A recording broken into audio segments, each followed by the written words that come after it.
Audio clear है? इसके बाद हम अपने सेशन को, इस क्लास को स्टार्ट कर देंगे।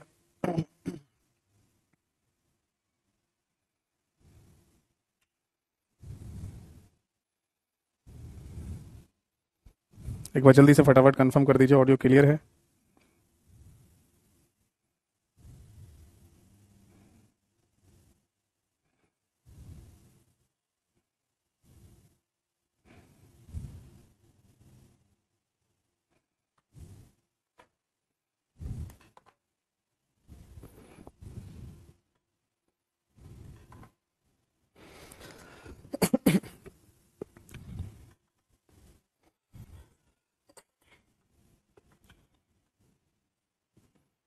आई थिंक ऑडियो में कुछ गड़बड़ी लग रही है, या ठीक है?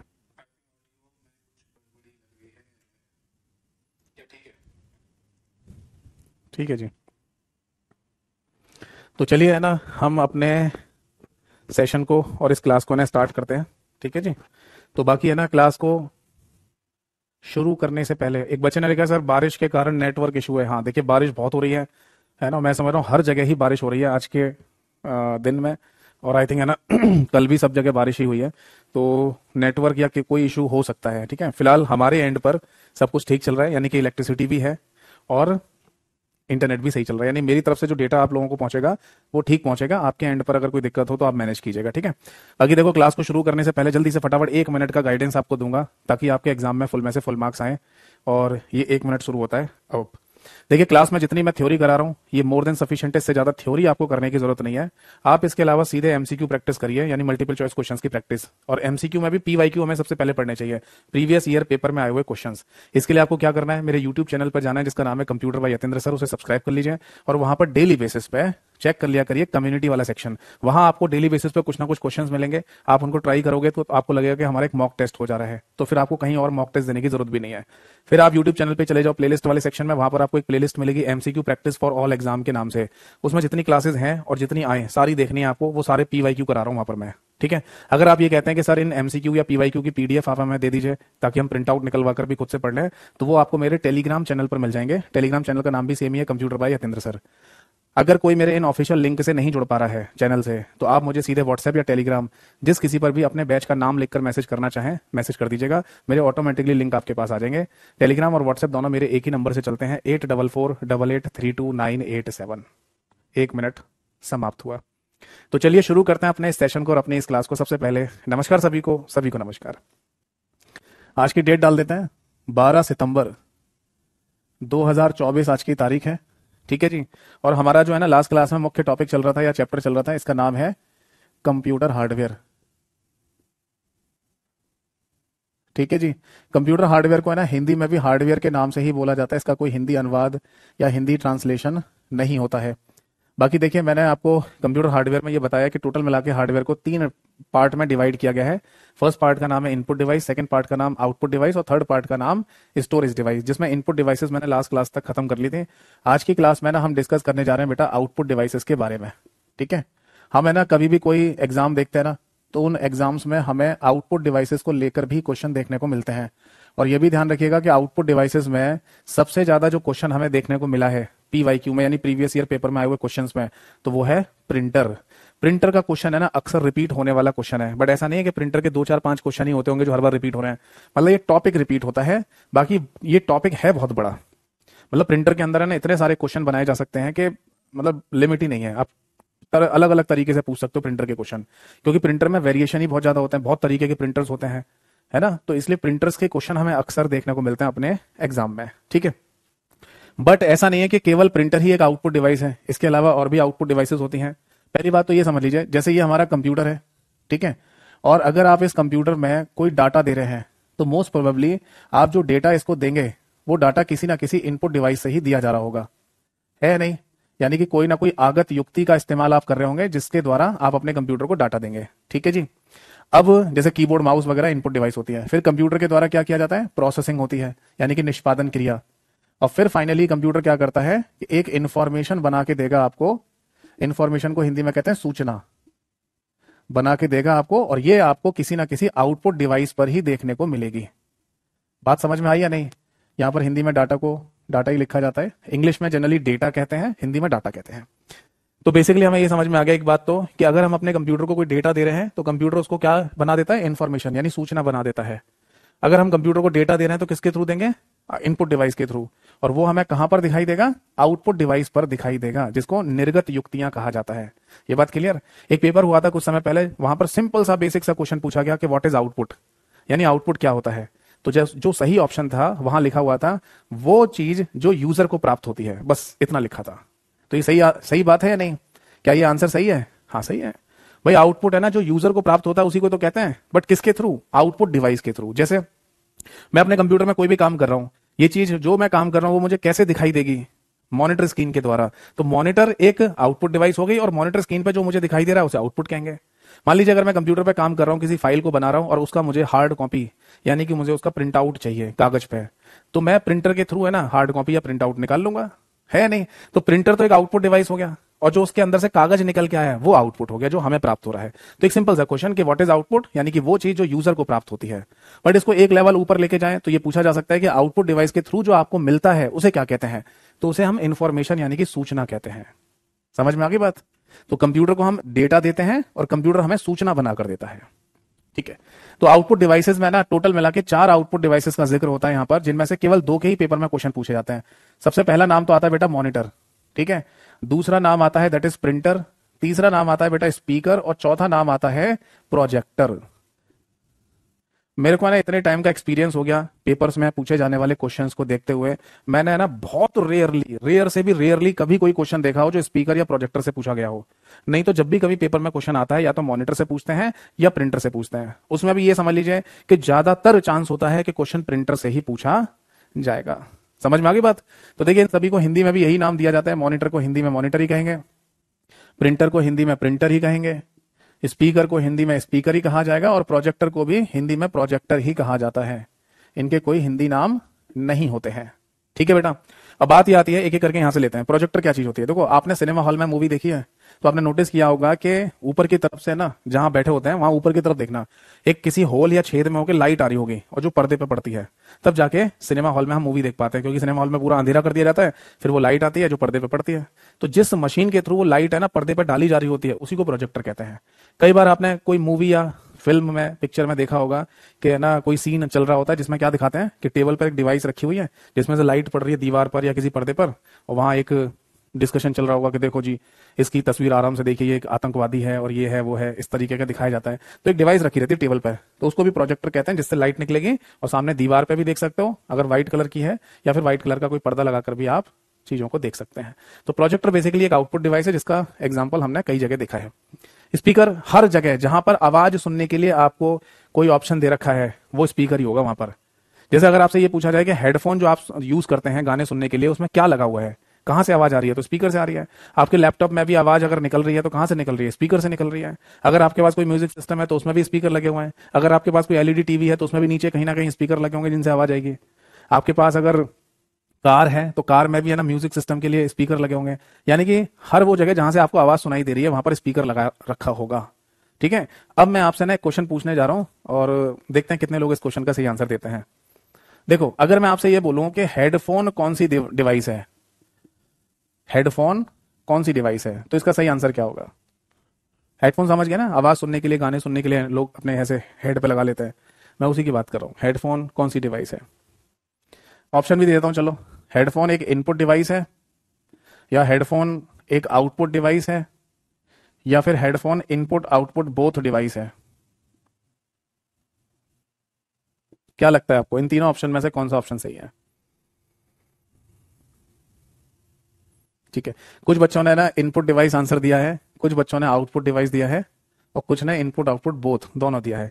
तो देखिए इस क्वेश्चन का सही आंसर क्या है वो मैं आपको बता देता हूं। देखो एक्चुअली हेडफोन की अगर हम बात करेंगे तो वो एक आउटपुट डिवाइस है, क्योंकि सीधी सी बात है, मैंने अभी अभी आपको बोला कि हेडफोन में हेडफोन से आवाज आ रही होती है ना, तो इसका मतलब हेडफोन में स्पीकर ही तो लगे होंगे और स्पीकर से आवाज निकल रही होगी, आपके कान में जा रही है ना। तो हेडफोन एक स्पीकर वाली डिवाइस है जिसके थ्रू हमें आवाज सुनाई जाती है, इसलिए वो आउटपुट डिवाइस कहलाएगी। अब सुनिए, जिन लोगों ने ये लिखा है कि sir headphone input output both device है, पता है उन्होंने क्यों लिख दिया, क्योंकि उनके हेडफोन में एक माइक भी दे रखा है। और लास्ट क्लास में मैंने आपको बताया था, और ये हमें पता भी होना चाहिए कि माइक है ना एक इनपुट डिवाइस होती है। तो जिन लोगों के हेडफोन में माइक दे रखा है, या फिर एक एग्जांपल और भी हो सकता है, जो आप कान में ईयरफोन लगाते हैं, अब तो खैर वो आ गए हैं ईयरबड जिन्हें कहा जाता है, वायरलेस कनेक्ट हो जाते हैं मोबाइल से, वो तो केवल कान में लगे रहते हैं। पहले, इससे पहले क्या चलता था, वो केबल ईयरफोन या हैंड फ्री जिसे कहा जाता है, कान में लगाया और केबल को आप मोबाइल में लगा लेते थे, है ना। तो दोनों ही केसेस में है ना, ये हो सकता है हेडफोन में भी और ईयरफोन में भी कि आपको माइक भी दे रखा हो, वरना तो हेडफोन और ईयरफोन या हैंड फ्री जिसे कहा जाता है, दोनों में स्पीकर लगे होते हैं जिनसे आप कान में लगाकर आवाज सुन सकते हो, है ना। बट अगर माइक दे रखा है तब वो इनपुट आउटपुट बोथ का एग्जाम्पल होगा। बट आपको ये कहना पड़ेगा, आपको ये मेंशन करना पड़ेगा, हेडफोन विद माइक। जब तक ऐसा नहीं लिखा हुआ है कि हेडफोन विद माइक, आप समझ में आ रहे हैं, तब तक आप इनपुट आउटपुट वाले ऑप्शन पर टिक नहीं कर सकते।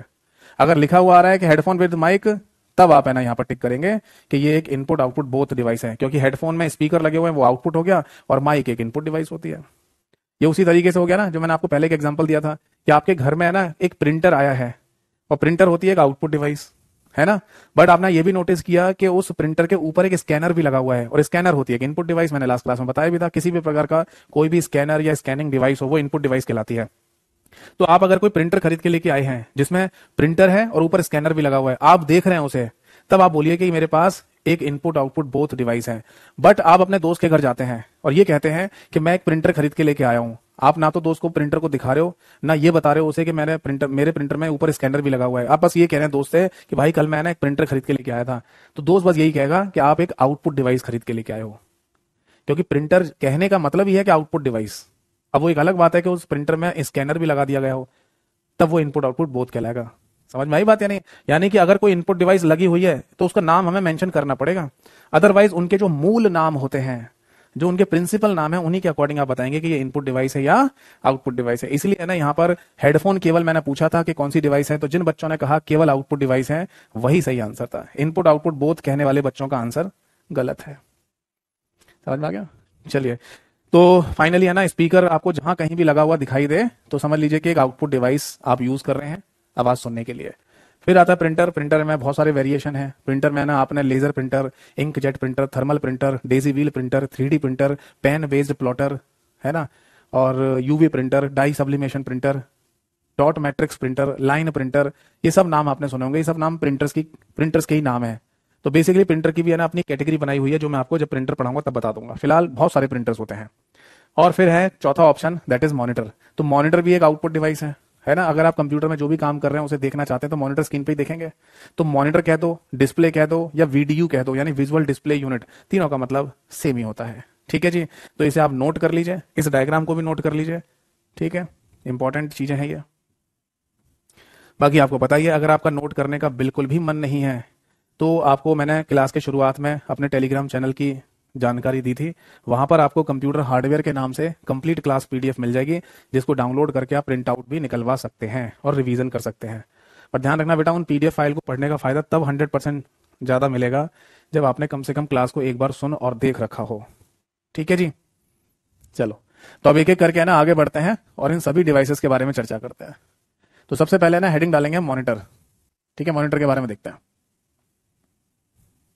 मैंने अभी आपसे बोला कि मॉनिटर के है ना दो और नाम भी हो सकते हैं। वो क्या नाम है? जैसे मॉनिटर को है ना दूसरे शब्दों में या दूसरे नाम से डिस्प्ले भी कहा जा सकता है। ठीक है, और तीसरा नाम इसे दिया जा सकता है, दैट इज वीडीयू। कई बार वीडियो की फुल फॉर्म भी पूछ ली जाती है, that is visual display unit. Visual display unit के नाम से भी इसको बोला जाता है।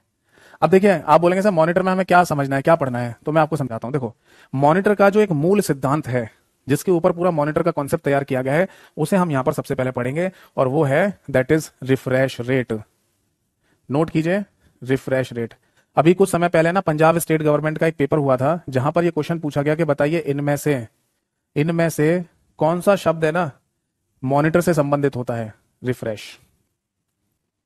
ठीक है, मैं फिर से बोल दूं, पंजाब स्टेट गवर्नमेंट का एक कुछ दिनों पहले एक एग्जाम हुआ था, जहां पर ये क्वेश्चन पूछा गया कि बताइए इनमें से कौन सा वो शब्द है या कौन सा ऑप्शन है जो मॉनिटर से संबंधित होता है। तो ऑप्शन में लिखा था रिफ्रेश रेट, और यही सही आंसर था। बट ये रिफ्रेश रेट होता क्या है? ठीक है, ये समझते हैं। पहले हम यहां पर ये देखेंगे कि रिफ्रेश रेट शब्द का और भी कोई नाम होता है। हाँ, इसे वर्चुअल स्कैन रेट के नाम से भी बोला जाता है। आप इसे वर्चुअल स्कैन रेट कह सकते हैं, या फिर एक नाम और भी दे सकते हैं, that is vertical refresh rate. Vertical refresh rate कह दो या वर्चुअल स्कैन रेट कह दो या केवल रिफ्रेश रेट कह दो, तीनों का मतलब सेम ही होता है। पर ये होता क्या है, कैसे लिखा जाता है, कैसे दिखाई देगा, तो लिखिए यहाँ पर। अगर आपके सामने है ना कुछ इस तरीके का लिखा हुआ आ रहा है, दैट इज 60, या फिर ऐसे लिखा हुआ आ रहा है दैट इज 50 FPS और एट द रेट 90 HZ, या फिर यहां लिखा हुआ आ रहा है 60 FPS at the rate 120 HZ। तो ये दोनों जो एग्जाम्पल मैंने आपके सामने लिखे हैं, ये रिफ्रेश रेट के ही उदाहरण या एग्जाम्पल होते हैं, है ना। यानी अगर ऐसा भी लिखा हुआ आ जाए पूरा आपके सामने, तो इसका मीनिंग होता है रिफ्रेश रेट। ठीक, अब इसका मीनिंग क्या समझते हैं। जैसे पहला वाला एग्जाम्पल ले लो, क्या लिखा हुआ है यहाँ पर 50, इसके बाद लिखा हुआ है बेटा FPS, इसके बाद लिखा हुआ है एट द रेट, और इसके बाद लिखा हुआ है 90, और इसके बाद लिखा हुआ है हर्ट्ज। ये लिखा हुआ है, जिसमें 50 और 90 ये दोनों तो नंबर है, नंबर तो कोई भी नंबर हो सकता है ना। मेन मुद्दे की बात है ये क्या चीज है, दैट इज FPS। FPS का फुल फॉर्म होता है बेटा फ्रेम पर सेकंड, फ्रेम पर सेकंड। फ्रेम शब्द का मीनिंग क्या है, फ्रेम शब्द का मीनिंग होता है इमेज से, इमेज कह दो, फोटो कह दो या चित्र कह दो, एक ही बात है। ठीक है, तो बेसिकली यहां पर हमें ये समझ में आया कि फ्रेम पर सेकंड यानी इमेज पर सेकंड, और कितनी है 50, यानी 50 इमेज पर सेकंड। क्या मतलब है इसका, एक्चुअली होता क्या है ना कि जब आप अपने मॉनिटर स्क्रीन पर कुछ भी देख रहे होते हैं ना, कुछ भी देख रहे हैं आप, वहां पर आपको है ना चीजें और बेहतर दिखाने के लिए बहुत ज्यादा फ्रेम्स दिखाए जाते हैं हर सेकंड के अनुसार या हर सेकंड के बेस पर। मतलब कहने का मतलब ऐसा समझ लो कि जैसे अगर आप मेरी क्लास देख रहे हो, अगर आप अपने मोबाइल फोन में या अपने कंप्यूटर पर मेरी क्लास अगर देख रहे हैं, तो ये क्लास आपको जो दिखाई जा रही है वो इसी रिफ्रेश रेट पर दिखाई जा रही है, 50 FPS at the rate 90 hertz पर। मतलब मेरा कैमरा जो मेरे सामने लगा हुआ है, जो मुझे फिल्मा रहा है इस समय, उसका रिफ्रेश रेट तो यही सेट कर रखा है हमने। वो एक अलग बात है कि आप जब हमारी क्लास को देखते हैं तो इसकी क्वालिटी को कम ज्यादा करके भी देख सकते हो, या ऐसा हो सकता है कि आप जिस मोबाइल में या फिर कंप्यूटर में देख रहे हैं वहां इतना रिफ्रेश रेट सपोर्ट ना करता हो, वो एक अलग बात है। मैं एक स्टैंडर्ड बात बता दे रहा हूं कि मेरा जो कैमरा मेरी जो वीडियो बना रहा है ना, जो मुझे फिल्मा रहा है, वो इसी रिफ्रेश रेट से फिल्मा रहा है। क्या मतलब है इसका, समझाता हूं। इसका मीनिंग यह है बेटा कि हमारे सामने जो लगा हुआ कैमरा है ना, वो हर एक सेकंड में मेरी 50 फोटोग्राफ खींच रहा है। आप बोलेंगे सर 50 फोटोग्राफ खींच रहा है या वीडियो बना रहा है आपकी, तो बेटा इसका सही आंसर है फोटोग्राफ खींच रहा है। आप बोलेंगे सर आप तो हमें वीडियो की फॉर्म में दिख रहे हो, चलते फिरते घूमते हुए दिखाई दे रहे हो, आप कहना फोटो खींच रहा है। बेटा बात यह है कि कैमरा हमेशा फोटो ही खींचता है, चाहे फोटो के केस में चाहे वीडियो के केस में। फोटो के केस में केवल सिंगल फोटो खींचती है जो स्टैटिक रूम में रहेगी, और वीडियो के केस में ना बहुत सारी फोटो खींची जाती है जिनको बहुत जल्दी जल्दी आपके सामने दिखाया जाता है, तब आपको मूवमेंट्स दिखाई देते हैं। इस बात को आप ऐसे समझ लीजिए, अगर आप किसी भी रेलवे स्टेशन, किसी बस स्टैंड या फिर किसी टॉय वाली शॉप पर चले जाएं, यानी कि खिलौने वाली दुकान पर, तो वहां आपको एक खिलौना देखने को मिलेगा, है ना। वो बच्चों को बहुत अट्रैक्ट करता है। कौन सा खिलौना, खिलौने वाला क्या करता है, उसके पास एक किताब होगी, उस किताब में मान लीजिए 50 पेज है, और उन 50 पेज पर स्पाइडरमैन की फोटो बनी होती है, जिसमें हल्के हल्के चेंजेस होते हैं, हल्के हल्के। जैसे स्पाइडरमैन ऐसे अपना जाल छोड़ रहा है, ठीक है, तो एक फोटो में हाथ यहां पर होगा, फिर एक फोटो में हाथ यहां होगा, एक फोटो में हाथ यहां होगा, एक फोटो में हाथ यहां होगा, यहां से जाल निकलता हुआ भी दिखाई दे रहा होगा। तो इस तरीके से टोटल 50 फोटो हैं। तो वो क्या करता है खिलौने वाला, बच्चे के सामने उस किताब के 50 पेजेस को जल्दी से, यानी मैं समझ रहा हूं 1 सेकंड में ही है ना, उन 50 पेज को ना पलट के दिखा देता है, मतलब ऐसे करके दिखा देगा। मतलब बच्चे की नजर है ना उस किताब के अंदर होगी, उस किताब की तरफ या बुकलेट की तरफ, और वो सारे पेज दिखा देगा। तो उस पेजेस में अंदर बने हुए स्पाइडरमैन के जो फोटोग्राफ हैं और उनमें जो चेंजेस हैं, वो इतनी जल्दी जल्दी आंखों के सामने से गुजर जाते हैं कि लगता है कि किताब के अंदर स्पाइडरमैन चल रहा है। ऐसा लग रहा है किताब में ऐसे है ना, स्पाइडरमैन अपने हाथ से धागा वो जाल छोड़ रहा है। तो ये एक इल्यूजन ही तो हो गया, एक भ्रम ही तो हो गया हमारी आंखों के सामने। क्या उस बुकलेट में वाकई में स्पाइडरमैन मूव कर रहा है? नहीं, वो फोटोग्राफ हैं जिनको इतनी जल्दी जल्दी हमारी आंखों के सामने से निकाला गया है 1 सेकंड में, कि हमें लगा कि उसके अंदर मूवमेंट हो रहा है, उसके अंदर कोई चीज चल रही है। सेम होता है वीडियो में। वीडियो में क्या हो रहा है, जैसे अगर हमारा 50 FPS का रिफ्रेश रेट है, तो हर एक सेकंड में हमारे सामने 50 फोटोग्राफ जिनमें मूवमेंट्स आए होंगे वो दिखाई जा रहे होते हैं, तब जाके हमें मूवमेंट दिख रहे हैं। जैसे मान के चलो मेरा ये हाथ है, यहां से लेकर यहां तक हाथ को जाने में 50 फोटो खींच लिए। अब इन 50 फोटो को 1 सेकंड में आपके सामने कोई दिखाए तो आपको ऐसा लगेगा कि हाथ मूव कर रहा है जल्दी जल्दी, जबकि वो फोटोग्राफ्स हैं जो आप देख रहे हैं। आप समझ में आ गई बात? ठीक है, आई होप सो है ना, ये बात आपको समझ में आ गई होगी। इसके बाद है ना, अब इस इमेज को थोड़ा सा समझने की कोशिश करते हैं जिससे पेपर में क्वेश्चन पूछा जाता है। सुनना जरा ध्यान से। ये मान लीजिए हमारी कोई इमेज है, कोई भी फोटो, ठीक है। एक्चुअली होता क्या है कि हर एक इमेज को बनाने के पीछे है ना कॉलम्स और रोज का हाथ होता है, यानी कि स्तंभ और पंक्तियों का। जैसे मान लो ये कोई फोटो है, तो इसको बनाने में पहले कॉलम बने होंगे फिर रो बनी होंगी। तो ये जो कॉलम और रो के इंटरसेक्शन से डब्बे डब्बे से आपको जो बने हुए दिखाई दे हैं, इन डब्बों को क्या कहते हैं? तो बेटा इन डब्बों को पिक्सल के नाम से बोला जाता है। हिंदी और इंग्लिश दोनों में ही पिक्सल कहते हैं। अब बात ये आती है सर पिक्सल को कैसे समझें कंप्यूटर की भाषा में?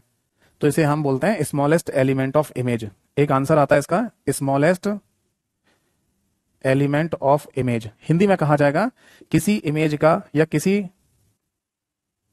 चित्र का सबसे छोटा तत्व, किसी चित्र का सबसे छोटा तत्व क्या कहलाता है, इसी को हम पिक्सल के नाम से बोल देते हैं। यानी कि ये ऑप्शन तो हमारा ठीक हो गया।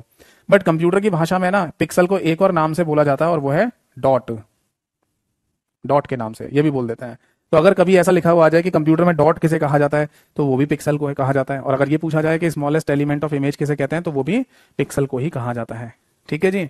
तो बेसिकली हमारी जितनी भी फोटोग्राफ बनती हैं मतलब कैमरे के द्वारा, है ना, उन सभी में पिक्सल का कॉन्सेप्ट होता है। ठीक है, अभी पिक्सल से जुड़ी हुई कुछ और बातें मेरे को बतानी है, पहले नोट कर लो आप।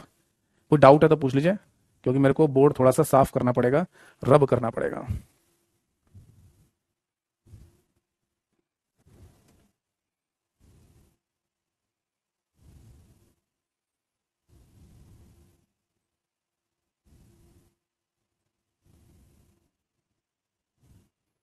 यहां तक कोई डाउट तो नहीं है बेटा? आई होप सो कि यहां तक कोई डाउट नहीं होगा, है ना। तो ये सब पॉइंट्स है ना, आप नोट करना चाहें नोट कर लेना, वरना तो आपको बताइए कंप्लीट क्लास पीडीएफ आपको मिल ही जाएगी मेरे टेलीग्राम चैनल पर। तो फाइनली है ना, हमें ये समझ में आ गया कि एफपीएस में एफ का मतलब क्या होता है, फ्रेम, और फ्रेम का मतलब कुछ और नहीं, इमेज को ही कहा जाता है ना।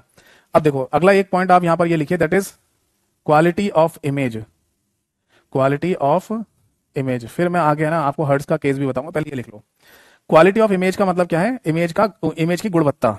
अब ये बताइए कि हर एक फोटोग्राफ जो आपको दिखाई देती है या हर एक वीडियो आपको दिखाई देती है उसकी क्वालिटी सेम ही रहती है? नहीं, कुछ वीडियो या फोटोग्राफ बहुत क्लियर होती हैं, कुछ फोटोग्राफ या वीडियो बहुत डल टाइप की होती हैं। तो बेसिकली इमेज की जो क्वालिटी है ना वो कैसे मेजर करते हैं, कैसे पता लगाते हैं इस चीज का, तो इसके लिए ना एक शब्द इस्तेमाल किया जाता है, that is resolution of image. इसका कोई हिंदी नाम नहीं है, ठीक है, इमेज का रेजोल्यूशन, ऐसे ही नोट कर लेना इसको। और ये ध्यान रखना कि जब आपसे पूछा जाए कि रेजोल्यूशन ऑफ इमेज किस में काउंट किया जाता है या रेजोल्यूशन ऑफ इमेज किस में मेजर किया जाता है, तो आंसर है इसका पिक्सल्स में, पिक्सल्स में। मतलब किसी भी इमेज की गुणवत्ता या उसकी क्वालिटी उस नंबर ऑफ पिक्सल से पता चलती है कि उसमें पिक्सल कितने हैं। जैसे सपोज ध्यान से सुनना, अगर आपके सामने ना कोई इमेज है इतनी बड़ी, है ना, और ऐसी ही कोई दूसरी इमेज है सेम इतनी बड़ी, सेम साइज की, सही है जी। अब अगर मान लो मैं यहां पर इस इमेज के अंदर चार कॉलम बनाता हूं और 4 ही रो बना देता हूं, तो टोटल मिला के यहां पर पिक्सल की संख्या कितनी हो गई, 1 2 3 4 5 6 7 8 9 10 11 12 13 14 15 16, यानी टोटल मिला के यहां पर 16 पिक्सल्स हैं। अब इसी इतने ही बड़े साइज की किसी फोटो में मैं कॉलम की संख्या अब ज्यादा करने जा रहा हूं, कितनी हो गई, 1 2 3 4 5 6, और रो की संख्या भी ज्यादा कर लेते हैं, 2 3 4 5, 5 30, यानी कि टोटल मिला के यहां पर पिक्सल की संख्या कितनी हो जाएगी, 30 हो जाएगी। तो अगर आप है ना इस 30 पिक्सल वाली इमेज को देखेंगे ना, फोटोग्राफ को देखेंगे या वीडियो को देखेंगे, इसमें ना आपको क्वालिटी और ज्यादा बेहतर दिखाई देगी, क्लियरिटी के साथ चीजें दिखाई देंगी। अब आप बोलेंगे सर ऐसा क्यों? एक्चुअली होता क्या है कि जो पिक्सल्स है ना इनके अंदर बेसिकली कलर भरा होता है, रंग दिखाया जाता है आपको। आप ये बात तो मानेंगे ना कि आज के समय जो भी आप चीजें देख रहे हैं सब कलरफुल होती हैं। आजकल ब्लैक एंड व्हाइट का तो जमाना ही खत्म हो गया। आप चाहे मोबाइल ले लो, चाहे कंप्यूटर ले लो, चाहे टैबलेट ले लो, चाहे टीवी ले लो, हर जगह आपको कलरफुल चीजें ही दिखाई देंगी। तो इन पिक्सल के अंदर बेसिकली आपको कलर्स दिखाए जाते हैं, रंग दिखाए जाते हैं, और रंग जितने छोटे एरिया में भरा होगा वो उतना ही ज्यादा क्लियर दिखाई देगा। इस बात को आप ऐसे समझ लो कि किसी पानी में, आपके पास कोई वाटर पानी है और उसमें आपने एक कलर डाल दिया तो वो लिक्विड कलर बन जाएगा। अब उस लिक्विड कलर की है ना एक बूंद लेकर आप कागज पर ऐसे डालने की कोशिश करना, टपका देना, और कागज पर उस पानी को रोकने का कोई साधन नहीं है, मतलब जैसे ही टपक जाए अगर वो फैल रहा है तो फैलने देना। तो थोड़ी बहुत देर में आप ये नोटिस करेंगे कि कागज पर जो लिक्विड कलर की आपने ड्रॉपलेट डाली है वो वहां पर फैल गई होगी, और धीरे धीरे वो कलर जैसे ही कागज पर टपका होगा तब तो बहुत चमकदार दिखाई दे रहा था, और धीरे धीरे धीरे धीरे वो जैसे ही कलर फैल रहा होगा कागज के ऊपर वो ब्लर होता जाएगा, हल्का दिखाई देगा आपको, समझे या नहीं? तो जहां तक है ना वो कलर फैल जाए बस उसको एक डब्बे में बना देना, उसके ऊपर एक डब्बा खींच देना। मान लीजिए कि ये एक पिक्सल है जिसका साइज बड़ा है, तो आपको वो कलर कैसा दिखाई दे रहा है, बड़ा, मतलब कलर दिख रहा है वहां पर ब्लर, हल्का हल्का भद्दा टाइप का दिख रहा है ना। अब एक काम करते हैं, हम कागज के ऊपर है ना कुछ ऐसा एरिया बनाते हैं जिसकी वजह से वो कलर है ना फैले ना कागज पर। तो हमने कोई ऐसा मेथड ले लिया कि कागज के ऊपर जब मैं कलर को टपकाऊंगा तो वो फैले ना, बस, ठीक। अब मैंने क्या किया, लिक्विड वाटर में जो लिक्विड कलर है उसकी एक ड्रॉपलेट ली और उस कागज पर टपका दी। अब कलर जैसे ही टपका होगा कागज पे वो फैल ही नहीं पा रहा, क्योंकि मैंने उसको रोक दिया वहां पर। तो मैंने जिस ब्लॉक के अंदर उस कलर को रोक दिया ना उसे पिक्सल कह दीजिए, और वहां पर जो कलर आपको रंग के साथ दिखाई दे रहा है, जिस ब्राइटनेस के साथ दिखाई दे रहा है, वही ब्राइटनेस आपको दिखती रहेगी जब तक वहां पर कलर मौजूद है या नहीं? बताओ समझ में आई या नहीं? तो बेसिकली हमने ये देखा कि अगर एक साइज, छोटा साइज, और वहां पर कलर डाला जा रहा है, ठीक है ना, और वो साइज छोटा है, तो कलर आपको ब्राइटनेस के साथ, बहुत चमक के साथ दिखाई देगा। बट अगर कोई कलर आपको दिखाई जा रहा है एक पर्टिकुलर एरिया में जिसका साइज बड़ा है, तो वहां पर कलर फैल जाता है, और जहां कलर फैल जाएगा वहां पर आपको चीजें दिखाई सही नहीं देंगी, ब्लर दिखाई देंगी, भद्दी टाइप के दिखाई देंगे। इसीलिए आपने देखा होगा कि शुरुआत की जो टेक्नोलॉजी थी मॉनिटर्स वगैरह में, उसमें क्लैरिटी इतनी ज्यादा नहीं होती थी, और धीरे धीरे धीरे टेक्नोलॉजी आगे बढ़ती जा रही है। तो आज के समय के जो मॉनिटर्स हैं, डिस्प्लेज हैं, टीवी हैं, इनमें क्लैरिटी देखो कितनी भयंकर आती है, हर एक एक पॉइंट, एक एक चीज क्लियर दिखाई देती है। क्यों? क्योंकि इनके अंदर पिक्सल का साइज छोटे से छोटा करते चले जा रहे हैं, छोटे से छोटा पिक्सल बनाते जा रहे हैं, और उसमें जब कलर दिखाया जाएगा तो आपको क्लियर दिखाई देगा। बात समझ में आ गई या नहीं? ठीक है। अब एक छोटा सा पॉइंट और ही ध्यान रखना है आपको, कि मैंने ये बोला आपसे कि अगर कभी भी किसी इमेज की क्वालिटी की बात होगी, गुणवत्ता की बात होगी, जिसको रेजोल्यूशन ऑफ इमेज भी कह देते हैं, वो पिक्सल में काउंट होता है ना। तो आपको है ना, अगर कहीं रेजोल्यूशन ऑफ इमेज लिखा हुआ दिखाई दे तो ऐसा लिखा हुआ दिखाई देगा। एग्जांपल लिख देता हूं, जैसे मान लीजिए आपके सामने लिखा होगा 1920 गुणा 1080, और इसके आगे लिखा होगा बेटा पिक्सल। आपने लिखा हुआ देखा है कहीं ऐसा 1920 गुणा 1080 पिक्सल्स? तो पहली बात तो ये ध्यान रखना बेटा कि जब भी रेजोल्यूशन ऑफ इमेज पूछा जाए तो वो पिक्सल्स में ही काउंट होता है, ठीक। और ये जो आगे नंबर, मतलब लिखा ऐसे ही जाता है पूरा का पूरा, और ये जो नंबर्स आपको यहाँ पर दिखाई दे रहे हैं, इसका मीनिंग ये होता है कि जो इमेज आपके सामने दिखाई जाएगी फोटो, उसमें ये जो पहला वाला नंबर है ये होता है कॉलम की संख्या, और जो पीछे वाला नंबर है वो होती है रो की संख्या, यानी पंक्ति की संख्या। क्योंकि आपने नोटिस किया होगा कि जो मॉनिटर्स होते हैं, डिस्प्ले या टीवी जो भी होते हैं हमारे पास, उनमें ना चौड़ाई ज्यादा होती है, चौड़े ज्यादा होते हैं, ऊंचे कम होते हैं। तो अगर कोई चीज चौड़ी है तो उसमें कॉलम बनाए जाए तो कॉलम की संख्या ज्यादा होगी ना, और ऊंचाई अगर कम है और रो बनाई जाए यानी पंक्तियां, तो पंक्तियां कम बनेंगी। तो अगर कोई मॉनिटर स्क्रीन आप ऐसे देख रहे हैं तो उसमें कॉलम की संख्या ज्यादा होंगी और रो यानी पंक्तियों की संख्या कम होंगी, है नहीं। तो ये नंबर बेसिकली कॉलम और रो के नंबर्स होते हैं। अगर आप इन दोनों नंबर का मल्टीप्लाई कर लें तो पता है क्या काउंट हो जाएगा? Total number of pixels. अगर किसी रेजोल्यूशन ऑफ इमेज आपके सामने लिखा हुआ है, उसमें इन दोनों नंबर का मल्टीप्लाई कर लें तो आप किसी भी इमेज के अंदर नंबर ऑफ पिक्सल्स की संख्या बता सकते हैं कि उसमें कितने पिक्सल्स होंगे, ठीक है जी। और ये ध्यान रखना कि ये पिक्सल की संख्या जितनी ज्यादा आएगी, इमेज की क्वालिटी उतनी ही ज्यादा बेहतर होती है। समझ में आ गई बात? ठीक है। अब एक पॉइंट और लिखेंगे हम यहां पर। हमने ना कई बार ऐसा लिखा हुआ देखा है, जैसे 144p ऐसा लिखा हुआ देखा होगा, या 240p लिखा हुआ देखा होगा, या 360p लिखा हुआ देखा होगा, या 480p लिखा हुआ देखा होगा, और या लिखा हुआ देखा होगा 640p, है या नहीं? तो ये सारे नंबर्स अगर आपको कहीं पर लिखे हुए दिखाई दे रहे हैं तो बेटा इनको बोला जाता है स्टैंडर्ड डेफिनेशन। इनको बोलते हैं सबको एसडी। एसडी का यहां पर मतलब होता है स्टैंडर्ड डेफिनेशन। नोट कर लेना, कभी अगर मान लो पूछ लिया जाए, ठीक है, अगर मान लीजिए आपसे पूछ लिया जाए कि एसडी शब्द मॉनिटर के केस में इसका मीनिंग क्या होता है, तो बेटा इसका आंसर है दैट इज स्टैंडर्ड डेफिनेशन। और अगर आपके सामने कभी लिखा हो एचडी तो इसका मतलब होता है बेटा हाई डेफिनेशन। ये तो पता ही होगा सभी लोगों को, क्योंकि आज के समय पर है ना जितने भी फोटो वीडियो होते हैं सब एचडी फॉर्मेट में होते हैं ना। और एचडी फॉर्मेट के लिए ये नंबर्स होते हैं, जैसे 720p, 1080p और एंड सो ऑन आगे भी होते हैं। मतलब 720p वाले नंबर से शुरू होकर आगे जितने भी नंबर जा रहे होंगे वो सब हाई डेफिनेशन कहलाते हैं, एचडी कहलाते हैं। और ये आगे बढ़ता ही जा रहे हैं और ज्यादा है ना क्वालिटी को बढ़ाते हुए चले जा रहे हैं, ठीक है। अब मेरा आप सभी लोगों से क्वेश्चन है, जिसको भी पता हो वो आंसर बताइएगा। अगर आप है ना इस तरीके के कोई नंबर्स देख रहे हैं तो पहली बात तो कहां देखते हो? इसका कोई रियल एग्जांपल है आपके सामने? हाँ, आप हमारी क्लासेस को देखने के समय पर भी तो ये चीज देखते हो। जब आप हमारी क्लासेस को लाइव या रिकॉर्डेड फॉर्म में देख रहे होते हैं तो आपके ऊपर होता है कि किस रेजोल्यूशन में हम आपको हमारी क्लासेस देखनी है। अगर आपके पास इंटरनेट डाटा कम है तो रेजोल्यूशन कम करके देख लेते हो, एचडी की जगह एसडी में देख लेते हो। और अगर आपके पास इंटरनेट प्रॉपर है, वाईफाई वगैरह लगा हुआ है आपके घर में या आपके पास, तो आप हमारी क्लासेस को फिर एचडी फॉर्मेट में देखते हो इनमें, है ना। तो एक रियल एग्जांपल है जो मैंने अभी आपको बताया। अब जो मेरा क्वेश्चन है उसका आंसर आप लोग बताइए। मेरा क्वेश्चन ये है कि अगर आप किसी क्वालिटी को कम ज्यादा करके देख रहे हैं तो ये नंबर्स आपको दिखेंगे। इन नंबर्स में जो पी लिखा हुआ है, इस पी का मतलब क्या होगा? जैसे यहां पर 144p लिखा हुआ है तो इस पी का मतलब क्या होगा? 240p लिखा हुआ है तो पी का मतलब क्या है? 720p लिखा है तो पी का मतलब क्या है? तो बेटा आप ये नोट कर लीजिए, ये बात यहां पर, यहां लिख देता हूं, इसको नोट कर लीजिए कि अगर कभी भी खाली पी लिखा हुआ आपके सामने आ रहा है तो इसका मतलब होता है प्रोग्रेसिव। कोई हिंदी नाम नहीं होता, प्रोग्रेसिव शब्द होता है। ज्यादातर लोग है ना इसको पिक्सल समझ लेते हैं कि ये पिक्सल होगा, नहीं। और ये ध्यान रखना कि पिक्सल नाम का जो ये शब्द है ये कभी भी शॉर्ट में पी नहीं लिखा जाता, हमेशा पिक्सल को पिक्सल ही लिखेंगे, ठीक है। तो ये पी का मतलब प्रोग्रेसिव। अब प्रोग्रेसिव का मतलब क्या है वो मैं समझा देता हूं। प्रोग्रेसिव शब्द का मतलब तरक्की। तो जैसे ऐसा ना मॉनिटर स्क्रीन के केस में हमने तरक्की की है, जैसे हम 144p से 240p पे पहुंचे, फिर ऐसे करके 720p पर पहुंचे, फिर 1080p पर पहुंचे, तो फिर जो कंप्यूटर के या इस फील्ड के जो एक तरीके से साइंटिस्ट हैं, उन लोगों ने बोला कि हम ये दिखाएंगे कि हमने कितनी प्रोग्रेस की है। तो उन्होंने फिर पी लेटर को जोड़ना शुरू किया इनके साथ, और पी का मतलब बोला कि इसे प्रोग्रेसिव कहा जाएगा। ठीक है जी। अब आपके दिमाग में एक लास्ट क्वेश्चन और आ रहा होगा कि सर अगर रेजोल्यूशन ऑफ इमेज की बात चल रही है तो उसको ऐसा पूरा लिखा जाता है। हाँ जी ठीक है, तो इनका क्या मतलब है? ये तो सिंगल सिंगल नंबर है, इनका क्या मतलब है सिंगल सिंगल नंबर्स का? तो बेटा मैं आपको बता दूं एक्चुअली होता क्या है। जैसे मैं आगे एक और पॉइंट लेके चलता हूं आपको, या चलो ऐसे देख लो, इसको ऐसे रहने दो। जैसे उदाहरण के लिए ना मैं यहां पर है ना एक नंबर ले लेता हूं, जैसे यही ले लो 720p वाला, ठीक है, यहां लिख देता हूं ऊपर। एक्चुअली 720p का मतलब ये होता है कि 1280 गुणा 720p, मतलब पिक्सल, ये मतलब है इसका। आप समझे नहीं? अगर मान लो आप हमारी कोई क्लास देख रहे हैं और आपने क्वालिटी रेजोल्यूशन को 720p पर चेंज कर लिया है, तो इसका मतलब है कि आप 1280 गुणा 720 पिक्सल वाली रेजोल्यूशन पर हमारी क्लास देख रहे हैं।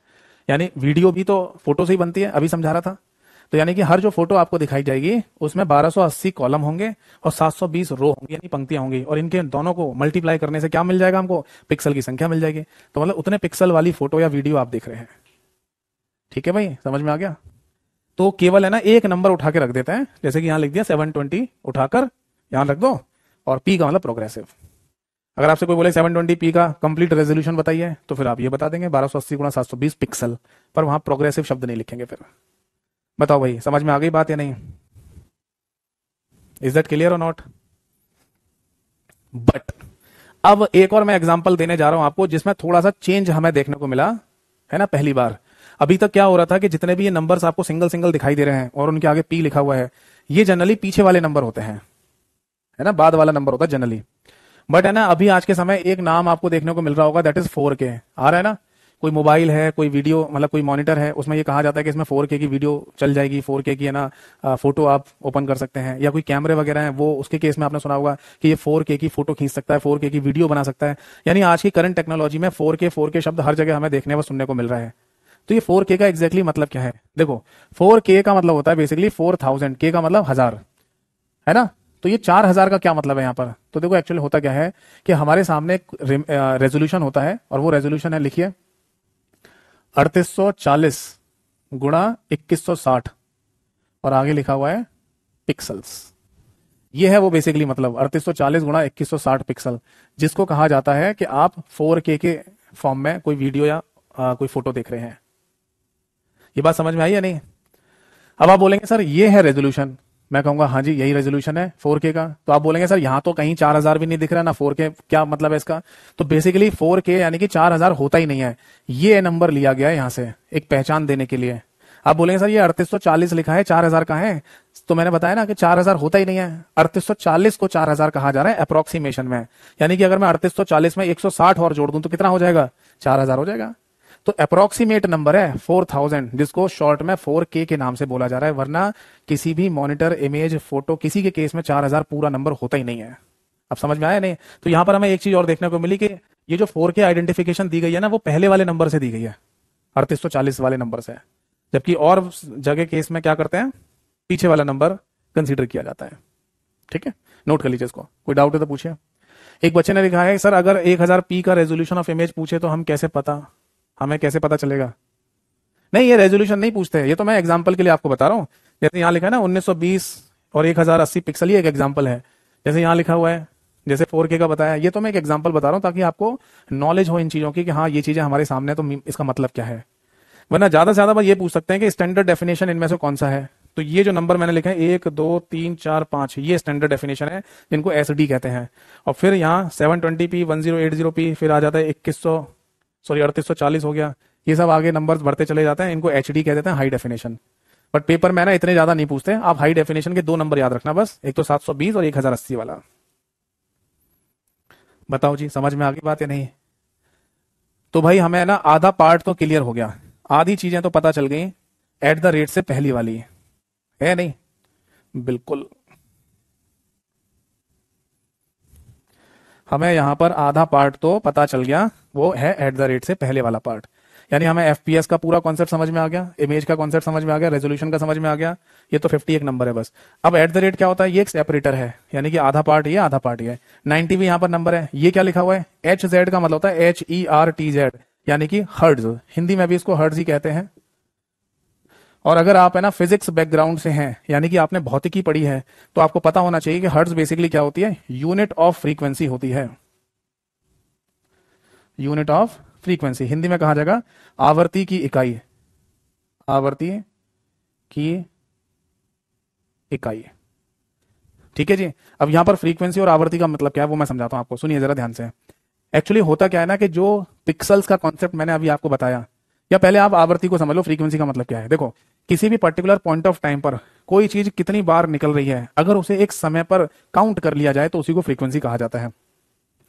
जैसे एक नॉर्मल सी बात बोल सकते हैं यहाँ पर कि कोई आदमी है ना हमारे घर आ रहा है, कोई व्यक्ति हमारे घर आ रहा है, तो ऐसी मजाक में बात चल रही है कि भाई ये आदमी कितना फ्रीक्वेंट आता है आपके घर। कोई पूछ रहा है कि हमसे कि भाई कोई आदमी हमारे घर में बहुत है ना मेल जोल वाला आदमी है तो आता रहता है। तो कोई व्यक्ति है ना ऐसे पूछ रहा, भाई इस आदमी के आपके घर आने की ये कितना फ्रीक्वेंट आपके घर आता है। क्या बोला उसने, कितना फ्रीक्वेंट आपके घर आता है। फ्रीक्वेंट का मतलब क्या है, फ्रीक्वेंसी। और फ्रीक्वेंसी का मतलब एक पर्टिकुलर समय पे आप बता दो, या पर्टिकुलर समय में आप बता दो कि उसके आने का क्या हिसाब किताब है।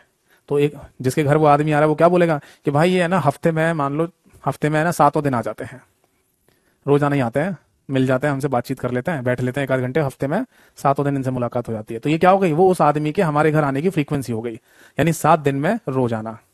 समझ में आई बात। यानी तो एक पर्टिकुलर टाइम में किसी चीज का रिपीटिशन वो क्या कहलाता है, फ्रीक्वेंसी कहलाता है। अब यहां पर समझिए इमेज के केस में, देखो अगर आपके सामने कोई इमेज है तो आपको पता है उसमें कॉलम्स होंगे और उसमें रो यानी कि पंक्तियां होंगी, है ना। तो बेसिकली होता क्या है कि रो और कॉलम के इंटरसेक्शन से क्या बनेंगे, पिक्सल्स बनेंगे डब्बे डब्बे से, और इन पिक्सल के अंदर क्या भरा जाता है या क्या दिखाया जाता है, कलर। ये बेसिकली एक पिक्सल है और पिक्सल के अंदर आपको कलर दिखाया जाएगा, यानी कि रंग। ठीक है साहब। अब किसी रंग को दिखाने की फ्रीक्वेंसी क्या है, आप बोलेंगे ऐसा क्यों, किसी रंग को अगर हम यहां पर इस पिक्सल में दिखा रहे हैं तो एक बार में दिखा देंगे, वो दिखता रहेगा जब तक चेंज नहीं करेंगे। नहीं, ऐसा नहीं होता। जो कलर है ना, जो रंग आपको पिक्सल के अंदर दिखाया जा रहा है, उसको भी बार बार बार बार बार बार रिप्लेस किया जा रहा होता है या रिफ्रेश किया जा रहा होता है। मतलब नहीं समझे सर। एक्चुअली होता क्या है कि हमारे मॉनिटर या डिस्प्ले का जो कॉन्सेप्ट है ना, उसमें जो पिक्सल्स बने होते हैं उनके अंदर हमें रंग को या कलर को बार बार रिफ्रेश करना पड़ता है। रिफ्रेश का मतलब बार बार उसे रिपीट कराना होता है। अगर हम ऐसा नहीं करेंगे तो आपको मॉनिटर पर या डिस्प्ले पर चीजें ब्लर होती हुई दिखाई देंगी, ऐसा लगेगा धीरे धीरे ब्लर होता जा रहा है चीजें। अब ये चीज आपने प्रैक्टिकली कभी देखी नहीं होगी क्योंकि आप देख ही नहीं पाओगे ये चीजें, बट होता ऐसा ही है। इसका एक रियल लाइफ एग्जांपल मैं बता इससे मैच करता हुआ आपको समझा सकता हूं। सुनिए जरा, जैसे आज आप है ना कोई टी शर्ट खरीद के लेके आइए, ब्रांड न्यू टी शर्ट खरीद के लेके, चमचमाती टी शर्ट, और आपने उसे पहना, धो दिया, सुखा दिया, फिर पहना, धो दिया, सुखा दिया, फिर पहना, धो दिया, सुखा दिया, और इस तरीके से आप लगातार 6 महीने ऐसा ही करते रहे एक ही टी शर्ट के साथ। ही वो मजा रहा इसमें। अब थोड़ी भद्दी हो गई है, कलर इसके डाउन हो गए हैं, कहते हो नहीं, कलर इसके डाउन हो गए हैं। अब वो चमक नहीं है इसमें जो पहले थी, क्योंकि धीरे धीरे क्या हो रहा है, आप उसके कलर को छोड़ रहे हो, है ना। अब सुनना, आज आप एक ब्रांड न्यू टी शर्ट लेके आए, चमचमाती टी शर्ट, और आपने पहना, धोया, बट सुखाने से पहले आपने एक बाल्टी रखी है अपने पास जिसमें उसी सेम टी शर्ट का कलर है ना उसमें घोल रखा है आपने। जैसे मान लो रेड कलर की टी शर्ट है तो एक बाल्टी में ना रेड कलर घोल रखा है आपने पानी में, तो सुखाने से पहले ना आप उसको रेड कलर में ना टी शर्ट को डुबोकर फिर सुखा देते हो, फिर अगले दिन पहनते हो, धोते हो, कलर में डुबोते हो, फिर सुखाते हो, पहनते हो, धोते हो, कलर में डुबाते हो, सुखाते हो। और ऐसा अगर आप लगातार 6 महीने तक करते रहें तो 6 महीने बाद भी आपको क्या देखने को मिलेगा, अब टी शर्ट का कलर तो बिल्कुल वही है जो हम उस दिन लेके आए थे 6 महीने पहले, क्योंकि आप कलर को रोजाना रिफ्रेश कर रहे हो, रोजाना रिपीट कर रहे हो, है नहीं। तो ऐसे ही होता है हमारे इन डिस्प्ले के केस में कि यहाँ जो पिक्सल्स में कलर दिखाए जाते हैं ना उनको हमें बार बार रिफ्रेश करना पड़ता है, यानी रिपीट करना पड़ता है। और किस रेट से करेंगे, तो पता चला कि अगर हमारा रिफ्रेश रेट ये है यानी कि 50 FPS at the rate 90 hertz, तो उसमें हर एक पिक्सल 1 सेकंड में 90 बार रिपीट हो रहा होता है। मतलब 1 सेकंड होता है कितना, टिक हो गया 1 सेकंड। इस 1 सेकंड के अंतराल में ना एक पिक्सल 90 बार अपने कलर को रिपीट कर लेता है। सोचिए कितनी रफ्तार से होती होगी ये चीज। तो ऐसे है ना हर एक पिक्सल के साथ होता है, हर एक पिक्सल में जो कलर भरे होंगे वो हर सेकंड में 90 बार रिपीट हो रहे होते हैं। अगर आपका रेजोल्यूशन नहीं, अगर आपका रिफ्रेश रेट ये वाला है जहां पर 120 हर्ट्ज लिखा हुआ है, तो उसमें हर एक पिक्सल 120 बार रिपीट हो रहा होता है 1 सेकंड में। तो इस तरीके से मॉनिटर पर आपको चीजें दिखाई जा रही होती हैं। बताओ जी बेटा, बात समझ में आ गई या नहीं। ठीक है, तो ये मैंने और केवल 2 एग्जाम्पल आपको दिए हैं यहाँ पर, ठीक है, रिफ्रेश रेट के। और भी हो सकते हैं, इससे कम भी हो सकता है, इससे ज्यादा भी हो सकता है, ठीक है। तो आई होप सो है ना, आपको मॉनिटर के केस में रिफ्रेश रेट का जो कॉन्सेप्ट है और इससे जुड़ी हुई बातें हैं वो सब समझ में आ गई होंगी। अब अगली हेडिंग डालिए, that is types of monitors. Types of monitors, ठीक है, यानी कि मॉनिटर्स के प्रकार। शुरुआत से लेकर अभी तक जितने भी मॉनिटर्स बने हैं उनके ना कुछ नाम हमें देखने को मिले। जैसे शुरुआत में जो मॉनिटर स्क्रीन्स आई उनको सीआरटी कहा गया, फिर इसके बाद टीएफटी कहा गया, इसके बाद एलसीडी कहा गया, इसके बाद नाम आ गया एलईडी। और एलईडी ही एक मेन नाम चल रहा है आज के समय, जिसमें और ज्यादा इंप्रूवमेंट होता जा रहा है, ठीक है। अब देखो, आप में से हो सकता है किसी के दिमाग में ये आए कि सर इन सारे मॉनिटर्स में डिफरेंसेस क्या होते हैं। तो बेटा मेरे को बहुत टाइम हो गया पेपर देखते हुए, कभी इनके डिफरेंसेस तो आज तक नहीं पूछे पेपर में, ठीक है। दूसरी बात, अगर इनके बीच में डिफरेंसेस भी अगर आप समझना चाहते हैं और ये जानना चाहते हैं ये कैसे काम करता है, तो फिर आपको इसको समझने से पहले फिजिक्स अपनी मजबूत करनी पड़ेगी। आपको फिजिक्स आनी चाहिए भौतिकी अच्छे से, तब जाके इनके कॉन्सेप्ट को आप समझ पाएंगे। तो उतना डीप में मत जाओ, फिलहाल के लिए इतना ही समझ लो कि इनके फुल फॉर्म क्या है, ठीक है। एक बच्चे का कमेंट है देवकी शंकर जी का, सर एट द रेट का क्या मीनिंग है? एट द रेट एक सिंबल है, सेपरेटर, एक सेपरेटर है बस। एक बच्चे ने लिखा है sir 90 and at the rate को समझाइए। 90 एक नंबर है बस, 90 तो एक नंबर है। जैसे मान लीजिए मैं पैसे वाला आदमी हूं, है ना, मतलब मेरे पास पैसे हैं, खूब अच्छा खासा पैसा है मेरे पास, तो मैं बस इतनी बात तो कह सकता हूँ, हाँ जी मेरे पास रुपए पैसे हैं।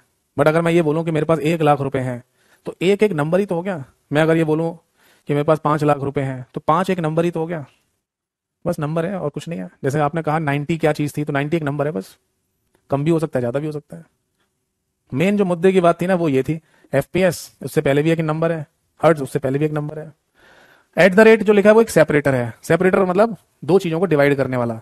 जैसे ईमेल आईडी देखी है आपने अपनी, आपकी है ना कोई ईमेल आईडी है, जस्ट सपोज दैट yatendra@gmail.com, ये मान लो आपकी ईमेल आईडी है। और कोई आपसे पूछे कि ईमेल आईडी में एट द रेट का मतलब क्या है, तो आप बस इतना बोलेंगे ये एक सिंबल है जो सेपरेटर कहा जाता है। सेपरेटर का मतलब दो चीजों को बांटने वाला। बस एट द रेट से पहले वाले भाग को यूजर नेम कह देते हैं, और एट द रेट के बाद वाले भाग को यहाँ पर डोमेन नेम कहा जाता है। बट कोई पूछे एट द रेट का नाम क्या है ही नहीं, ज्यादा से ज्यादा बस ये कह सकते हो कि यूजर नेम को डोमेन नेम से बांटने वाला। ऐसे यहां पर कह दो एट द रेट से पहले वाला एफपीएस और एट द रेट के बाद वाला हर्ट्ज को डिफरेंट मतलब बांटने वाला सिंबल है at the rate. Is that clear और नॉट? ठीक है, तो इनके फुल फॉर्म लिख लीजिए बेटा। सीआरटी का फुल फॉर्म होता है cathode ray tube monitors. TFT जो मॉनिटर आए उनका नाम रखा गया था thin film transistor, thin film transistors. LCD का नाम है बेटा liquid crystal display, liquid crystal display. और एलईडी का नाम होता है बेटा light emitting diode, light emitting diode. अब एलईडी में ये ना बेसिकली क्या होता है कि इसमें और कई सारे वेरिएशंस बनाते चले जा रहे हैं, ठीक है। जैसे एलईडी में ये ना आप आगे देखोगे, यहां लिख देता हूं, एलईडी में ना अब एक ओ एलईडी भी आ गया है, ठीक है, एक पीओ एलईडी भी आ गया है, और एक और आ गया एएमओ एलईडी, ये भी आ गया है, ठीक है। तो बेसिकली यहां पर ओ का मतलब है, लिखना चाहे तो लिख लो ऑर्गेनिक, पीओ का मतलब है पोलराइज्ड ऑर्गेनिक, और एएमओ का मतलब होता है एक्टिव मैट्रिक्स ऑर्गेनिक। मैं फिर से बोल दे रहा हूं, जगह नहीं है इसलिए लिख नहीं पा रहा वहां पर। ओ का मतलब है ऑर्गेनिक, पीओ का मतलब है पोलराइज्ड ऑर्गेनिक, और एमओ का मतलब है active matrix organic light emitting diode. बताओ बेटा, बात समझ में आ गई या नहीं? तो ये था मॉनिटर का कॉन्सेप्ट जो मैंने आपको समझाया, ठीक है। चलिए, तो अब है ना सेकंड वाले एग्जांपल की तरफ चलते हैं, और उसका नाम है प्रिंटर। प्रिंटर को समझते हैं कि प्रिंटर क्या चीज होती है।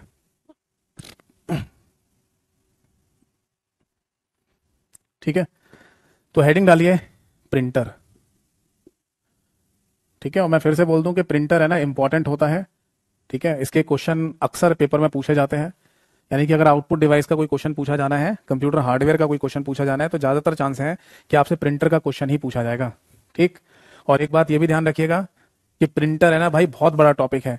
अगर आप ये कहें सर एक क्लास में खत्म कर दो, सर 2 क्लास में खत्म कर दो, तो भी शायद है ना ये खत्म ना हो पाए। आप बोलें सर कितनी क्लास लग सकती है, हो सकता है 4-5 क्लासेस हो जाएं केवल प्रिंटर के ऊपर ही। तो क्या इतनी ज्यादा क्लासेस करने की जरूरत है? नहीं, ज्यादा से ज्यादा है ना एक क्लास में, जैसे कि आज कुछ पार्ट आज कर लेंगे, कुछ पार्ट रह जाएगा तो प्रिंटर का कल की क्लास में कर लेंगे। इससे ज्यादा है ना प्रिंटर को नहीं करेंगे, ठीक है? क्योंकि देखो हर चीज को डिस्कस करते चले जाओ, बारीकी से घुसते चले जाओ उसमें, तो उसकी तो कोई लिमिट है ही नहीं, है ना? फिर तो कितना भी डिस्कशन करते चले जाओ, हर एक पॉइंट पॉइंट को पढ़ते चले जाओ। तो फिर प्रिंटर को पढ़ने का सही तरीका क्या है? देखो, प्रिंटर को पढ़ने का सबसे सही तरीका है कि इसके थ्योरेटिकल कॉन्सेप्ट को जान लो पहले, ठीक है? कि बेसिकली प्रिंटर का कॉन्सेप्ट क्या है और इसके टाइप्स वगैरह क्या होते हैं। फिर इसके बाद है ना एमसीक्यूज में जहां जहां प्रिंटर के क्वेश्चन आए बस उनको याद रखना है आपको। समझ में आ रहा है नहीं? जैसे मान लो लेजर प्रिंटर है, तो लेजर प्रिंटर मैं आपको समझा दूंगा कि कैसे काम करता है, क्या मीनिंग है उसका, है ना? बट लेजर प्रिंटर के और भी क्वेश्चन बनाए जा सकते हैं, तो वो आपको एमसीक्यूज में मिलते जाएंगे, आप याद रखते जाना। क्वेश्चन लेजर प्रिंटर पे ही होगा, समझे नहीं? तो वो क्वेश्चन आपको कहाँ मिलेंगे फिर? तो मैंने बताया आपको कि आप है ना मेरे यूट्यूब चैनल पे 2 चीजों को फॉलो कर लो, एक तो कम्युनिटी वाले सेक्शन और एक प्लेलिस्ट वाले सेक्शन को, जिसमें MCQ practice for all exam के नाम से प्लेलिस्ट बना रखी है मैंने। इन दोनों चीजों को देखते रहिए, आपको ढेर सारे प्रिंटर के क्वेश्चन इन्हीं में मिलते रहेंगे, ठीक है? चलो आगे बढ़ते हैं। देखो जी, अगर आपसे ये कहा जाए कि प्रिंटर बेसिकली क्या होता है, तो सिंपल सा आंसर देंगे, प्रिंटर एक आउटपुट डिवाइस है जिसके थ्रू हमें आउटपुट मिलता है, प्रिंट आउट मिलता है ना? तो इसके थ्रू क्या मिल रहा है हमको? Print out. और इसी प्रिंट आउट को है ना एक दूसरे नाम से भी बोला जाता है, दैट इज हार्ड कॉपी, ठीक है जी? कुछ समय पहले है ना एक मतलब मध्य प्रदेश पेपर का, मतलब मध्य प्रदेश, फिर से बोल रहा हूँ, कुछ दिनों पहले ना मध्य प्रदेश गवर्नमेंट का एक एग्जाम हुआ था एमपी में, जिसमें भी ये क्वेश्चन पूछ लिया था हार्ड कॉपी वाला कि इसका मीनिंग क्या है। तो सिंपल सा मीनिंग है कि यानी अगर कोई भी फाइल जो आपको कागज पर मिल रही है, जिसको आप प्रिंट आउट कहते हैं, उसी को है ना बेसिकली हार्ड कॉपी के नाम से बोला जाता है। तो सॉफ्ट कॉपी क्या होगी? मॉनिटर स्क्रीन पर अगर कोई फाइल आपको दिखाई दे रही है तो उसको सॉफ्ट कॉपी कह देंगे। समझ में आ गई बात या नहीं? तो मोटा मोटी बात हमें ये समझ में आ गई, मुद्दे की बात हमें ये समझ में आ गई कि अगर कोई भी फाइल अगर हमें कंप्यूटर की स्क्रीन पर दिखाई दे रही है तो वो सॉफ्ट कॉपी है, और अगर हम उसका प्रिंट आउट निकाल लेते हैं तो उसे हम हार्ड कॉपी के नाम से बोलेंगे, ठीक है? अब सुनिए, समझिए जरा। हमारे पास है ना एक कंप्यूटर है, यानी कि पीसी है, पर्सनल कंप्यूटर कोई भी हो सकता है, लैपटॉप, नोटबुक, डेस्कटॉप कंप्यूटर कुछ भी हो सकता है। और हम खरीद के लेके आए हैं बेटा एक प्रिंटर, ये है हमारा प्रिंटर, ठीक है जी? यहां लिख देता हूं। अब ये ध्यान रखना है कि सबसे पहले ना प्रिंटर को आपको कनेक्ट करना होता है अपने कंप्यूटर के साथ, ठीक है जी? दोनों तरीके से कनेक्ट हो जाता है, वायर और वायरलेस दोनों तरीके से, वो प्रिंटर पे डिपेंड करता है कि आप कौन सा प्रिंटर लाए हो। दूसरी बात कि प्रिंटर के अंदर है ना यहाँ एक इंटरनल मेमोरी होती है, यहां पर ऐसे लिख लो, एक इंटरनल मेमोरी होती है, यानी आंतरिक मेमोरी। और इस आंतरिक मेमोरी का अपना एक नाम भी होता है, that is spooler directory. Spooler directory, समझ में आई बात या नहीं? हिंदी में लिखना है तो हिंदी में लिख लो कि हर एक प्रिंटर के अंदर एक आंतरिक मेमोरी होगी, जो कि कुछ एमबीज में ही होती है, केवल कुछ MB, few MB, few MB. MB का मतलब समझ गए? मेगाबाइट, है ना? ऐसा नहीं होता कि 1 GB 2 GB 8 GB की मेमोरी होगी, यहाँ पर केवल कुछ मेगाबाइट की इंटरनल मेमोरी दी जाती है प्रिंटर की, और उस इंटरनल मेमोरी को स्पूलर डायरेक्टरी के नाम से बोलते हैं, ठीक है? अब आप अपने कंप्यूटर में कोई भी फाइल ओपन करिए, सपोज दैट कि आपकी एक एमएस वर्ड की फाइल है, इसका नाम है एमएस वर्ड फाइल 1। आप है ना अपने कंप्यूटर से है ना प्रिंटर को एक कमांड भेज दो, ये फाइल वाली, तो ये कमांड है ना इसकी इंटरनल मेमोरी में, जिसका नाम है स्पूलर डायरेक्टरी, वहां पे ऐसे लाइन में लग जाती है।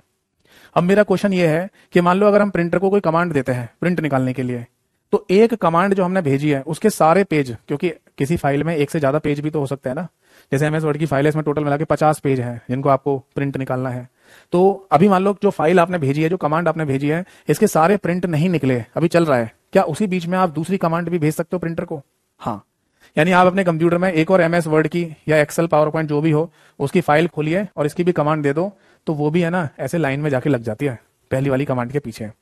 अगर आप अभी पहली वाली कमांड के ही प्रिंट आउट निकलते हुए देख रहे हैं, दूसरा शुरू भी नहीं हुआ, उससे पहले आप चाहें तो तीसरी एक और कमांड है ना भेज सकते हैं, जो ऐसे लाइन में पीछे की तरफ लग जाएगी, ठीक है? अब होता क्या है, जैसे ही पहली वाली कमांड के सारे प्रिंट निकल गए तो पहली कमांड यहां से गायब हो जाएगी, फिर दूसरी कमांड के प्रिंट निकल जाएंगे, दूसरी गायब हो जाएगी, तीसरी कमांड के प्रिंट निकल जाएंगे तो तीसरी भी यहां से गायब हो जाती है, बट ये पहले वहां लाइन में जाके लग जाती है।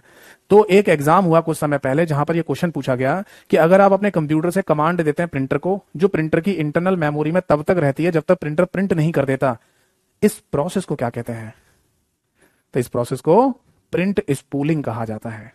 इसी स्पूलर शब्द से बनाया वो शब्द प्रिंट स्पूलिंग, नोट कर लीजिए इसको। ये था एक क्वेश्चन जो पेपर में पूछा गया, जिसका आंसर था प्रिंट स्पूलिंग। हिंदी में भी प्रिंट स्पूलिंग ही कहेंगे, ठीक है जी, तो यहीं से हमारा प्रिंटर शुरू होता है।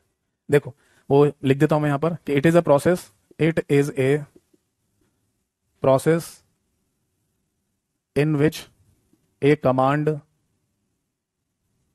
send to the internal memory of printer, internal memory of printer, and and it will remain there until printer prints them, until printer prints them। बताओ बात समझ में आ गई या नहीं? इसको हिंदी में लिखना है तो हिंदी में लिख लो। यह एक प्रक्रिया है, यह एक प्रक्रिया है जिसमें कंप्यूटर से गई कमांड, कंप्यूटर से गई कमांड, जिसमें कंप्यूटर से गई कमांड प्रिंटर की आंतरिक मेमोरी में, आंतरिक मेमोरी में तब तक रहती है, तब तक रहती है जब तक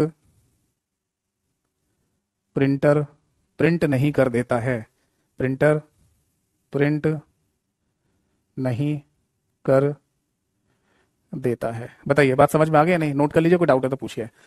तो फाइनली है ना इसी तरीके का क्वेश्चन है ना पूछा गया, इसी क्वेश्चन को दोबारा भी पूछा जा सकता है, थोड़ा बहुत इसमें तोड़ मरोड़ करके यानी आगे पीछे करके पूछ लेंगे, मतलब वही होगा। तो ये है ना आपको पता होना चाहिए कि पूरा प्रोसेस कि जब हम कंप्यूटर से प्रिंटर को कमांड देते हैं तो कैसे प्रिंटर के अंदर जाती है और कैसे प्रिंट आउट निकलता है। समझ में आ गई बात? चलिए अब मैं ना एक क्वेश्चन पूछ रहा हूं आपसे, जिसको भी आंसर पता हो बताइएगा। हम है ना प्रिंटर के द्वारा जो प्रिंट आउट निकालते हैं उस पेपर के साइज का नाम क्या होता है? ये क्वेश्चन बताइए। जो पेपर निकलता है ना प्रिंट आउट में प्रिंटर के द्वारा, तो उस कागज या पेपर का अपना एक साइज भी होता है, उस साइज का नाम क्या है?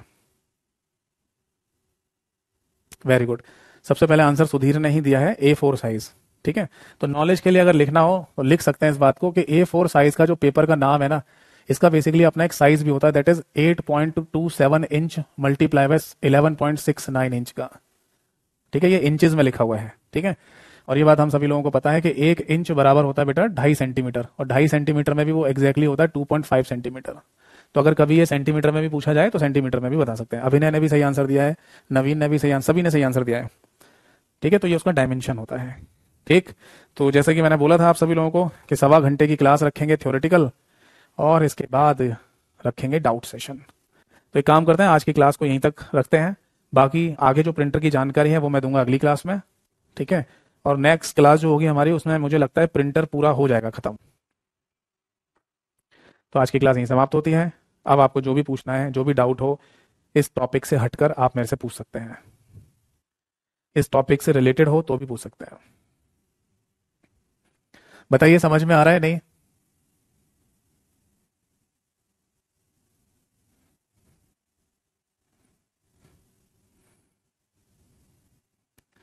देखिए धीरे धीरे है ना ऐसे ही थ्योरी कंप्लीट हो जाती है, सारे कॉन्सेप्ट पता चल जाते हैं और पेपर में इन्हीं कॉन्सेप्ट से ही क्वेश्चन आते हैं।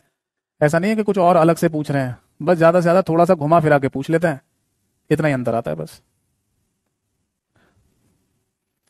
कोई डाउट है तो पूछिए।